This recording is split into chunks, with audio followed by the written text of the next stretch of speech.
Nagpur Vijayawada expressway 405 kilometre लंबी नागपुर विजयवाड़ा आर्थिक गलियारा, जिसे नागपुर विजयवाड़ा एक्सप्रेसवे के रूप में जाना जाता है, NHAI द्वारा निर्माणाधीन 4 लेन का प्रवेश नियंत्रित मार्ग है, जिसका मार्ग महाराष्ट्र, तेलंगाना और आंध्र प्रदेश से होकर गुजरेगा। यह कॉरिडोर ब्राउनफील्ड अपग्रेड और ग्रीनफील्ड का संयोजन होगा, जिसका निर्माण भारतमाला परियोजना चरण 1 के तहत किया जा रहा है। इसका प्राथमिक लक्ष्य माल ढुलाई की दक्षता में सुधार करना और बंदरगाह कनेक्टिविटी के माध्यम से निर्यात को बढ़ावा देना है। NHAI ने अभी तक परियोजना के विस्तृत परियोजना रिपोर्ट DPR ऑनलाइन उपलब्ध नहीं कराई है। इस आर्थिक गलियारे को 2027 तक पूरा करना है। इसकी जो अनुमानित लागत है वो 14,666 करोड़ रुपए है। परियोजना की जो कुल लंबाई है वो 405 किलोमीटर की है। 4 लेन इस पर जो है बनाना है। 2027 तक कार्य को पूरा करना है, जिसकी स्वामित्व है भारतीय राष्ट्रीय राजमार्ग प्राधिकरण NHAI। परियोजना जो मॉडल है वह हाइब्रिड NBT मॉडल पर जो है काम को दिया जाएगा। अगर वर्तमान स्थिति की बात करूँ तो इस ब्राउनफील्ड खंड पर निर्माण कार्य चल रहा है, जबकि इसमें मंचेरियल वारंगल खम्मम विजयवाड़ा खंड के लिए अनुबंध मार्च 2023 में किया गया था। इसकी संयुक्त अनुमानित लागत 7500 करोड़ रुपए के आसपास है। परियोजना के अधिकांश खंडों के लिए विस्तृत परियोजना रिपोर्ट DPR को अभी तक अंतिम रूप नहीं दिया गया है। भूमि अधिग्रहण, वन और पर्यावरणीय मंजूरी अनुमोदन के विभिन्न चरणों में है।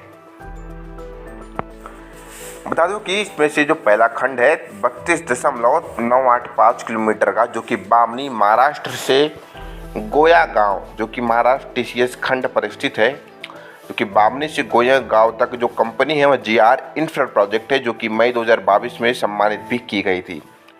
बता दूं कि इसके अंडर में यहाँ पर कार्यों को करना है। उसके अलावा 94.6 किलोमीटर की दूरी, मतलब गोयगांव से लेकर तो यहाँ पर मंचेरियल खंड तक के लिए, जिसमें से पैकेज 1 का जो कार्य है मंचेरियल से इंदाराम जंक्शन, मंचेरियल में इंदाराम जंक्शन से रेपलेवाड़ा तक, जो कि 42 किलोमीटर का है, और पैकेज 2 जो कि रेपलेवाड़ा से गोयागांव, जो कि 52.6 किलोमीटर का है। इसमें से पैकेज 1 का काम अडानी ट्रांसपोर्ट कंपनी कर रही है, वहीं पैकेज 2 का काम दिलीप बिल्डकॉन लिमिटेड के द्वारा करवाया जा रहा है। बता दूं कि परियोजना को ग्रीनफील्ड खंड के 2 वर्ष की समय सीमा के साथ कई सिविल पैकेजों में विभाजित किया गया है। जब उनके टेंडर नोटिस प्रकाशित किए जाएंगे तो अधिक पैकेज और उनके विवरण को यहाँ जोड़ दिया जाएगा। वह 112 किलोमीटर पर मंचेरियल वारंगल खंड है, जिसको इसका पैकेज 1 नरवा से लेकर यहाँ पर फुटपक्का तक है, जो कि 31.466 किलोमीटर का है। इसका काम mega engineering and infrastructure limited company को दिया गया है। वही पैकेज जो 2 है पुटपक्का से लेकर तो पंगड़ी पल्ले तक का कार को दिया गया, जिसकी लंबाई 37 किलोमीटर की पूरी होती है। इसका काम भी मेगा इंजीनियरिंग को सौंपा गया है। वही पैकेज नंबर 3 ये पांगड़ी पल्ले से उरुगोंडा तक, जो कि 39.89 किलोमीटर का हिस्सा है, इस हिस्से का काम भी मेगा इंजीनियरिंग ही कर रही है। वही 108.24 किलोमीटर पर वारंगल खंड का जो है खंड आता है।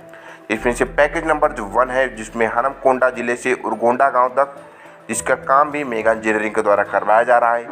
पैकेज 2 में वारंगल से वेंकटपुरा तक, जिसका काम GR इंफ्रा प्रोजेक्ट।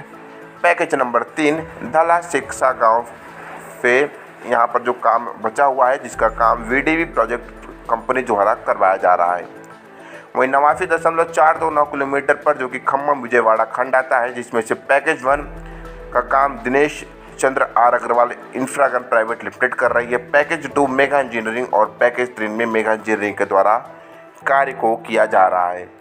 वर्तमान में बता दूं कि इसका काम काफ़ी प्रोग्रेस में है और आने वाले समय में यह प्रोजेक्ट बहुत जल्द पूरा हो सकता है, क्योंकि अलग अलग हिस्सों में इस कार्य को किया जा रहा है। बता दूं कि यह 3 राज्यों से गुजरेगा, जो कि महाराष्ट्र, तेलंगाना और यहाँ पर आंध्र प्रदेश से जो है इसको गुजारा जाएगा। यह पूरा जो एक्सप्रेसवे है 2027 तक बनकर तैयार होने की उम्मीद है और वर्तमान में इस पर काम भी अच्छे खासी रफ्तार से चल रहा है। यह पूरा जो एक्सप्रेसवे होगा 577 किलोमीटर लंबा होगा, 4 लेन जो है रहने वाला है। बता दूं कि यह एक्सप्रेसवे बनने के बाद नागपुर से विजयवाड़ा का सफ़र और भी ज़्यादा आसान हो जाएगा। यह एक्सप्रेसवे महाराष्ट्र के नागपुर, वर्धा और चंद्रपुर से गुजरेगा, जबकि तेलंगाना में सबसे ज़्यादा हिस्सा आता है, जिसमें से कोमारामा, भीम, आसिफाबाद, मंचेरियल, पेंडापल्ली, जयशंकर, भूपलपल्ली, हनुमानकोंडा, वारंगल, महबूबाबाद और खम्मम से गुजरेगा। वहीं आंध्र प्रदेश की बात करूँ तो कृष्णा, जो कि विजयवाड़ा के एरिया में पड़ता है, वहाँ से जो है इसको गुजारा जाएगा। एक्सप्रेसवे 2027 तक पूरा होने की उम्मीद है। इसके बन जाने से आर्थिक प्रभाव काफ़ी बेहतर होगा। परिवहन दक्षता जो है यहाँ पर देखी जाएगी। पर्यावरणीय जो चीज़ें हैं उसको भी जो है यहाँ पर बेहतरीन तरीके से डिज़ाइन किया जा रहा है। तो उम्मीद है आपको यह वीडियो पसंद आई होगी। मिलते हैं कुछ और इंफ्रास्ट्रक्चर नए रोड प्रोजेक्ट के साथ में, नए एक्सप्रेसवे के साथ में। तब तक के लिए जय हिंद। बने रहिए चैनल के साथ।